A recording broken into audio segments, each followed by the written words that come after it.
இப்போ இருக்கிற கிரிக்கெட் காலகட்டத்தில் எல்லாரும் 20 வயசு, 22 வயசு, 15 வயசுலலாம் இன்டர்நேஷ்னல் சான்ஸ் கிடைக்க ஆரம்பிச்சிருச்சு. ஆனால் ஒரு மனுஷன் 30 வயசுல தான் தனக்கு இன்டர்நேஷ்னல் சான்ஸே கிடைக்குது. 30 வயசுல தான் இன்டர்நேஷ்னல் டெபுவே ஸ்டார்ட் பண்ணுறாரு.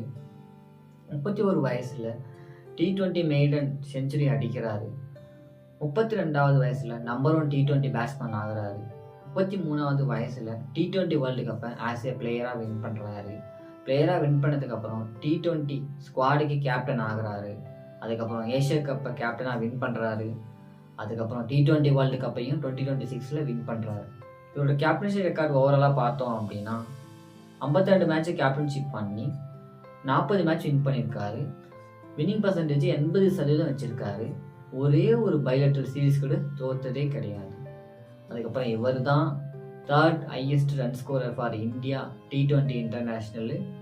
அதுக்கப்புறம் பார்த்தீங்கன்னா 1 செஞ்சுரி 2 செஞ்சுரி அடிக்கிறதே T20 ரொம்ப கஷ்டம். பட் 1 இல்லை 2 இல்லை 4 செஞ்சுரி அடிச்சிருக்காரு.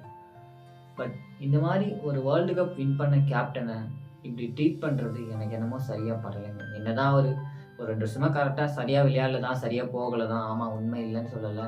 பட் அவங்க உங்களுக்காக அவ்வளோ பர்ஃபார்ம் பண்ணி உங்களுக்காக அவ்வளோ உழைச்சி தான் இந்த இடத்துக்கு வந்திருக்காங்க. ஈஸியாக வந்துடல யாரும்.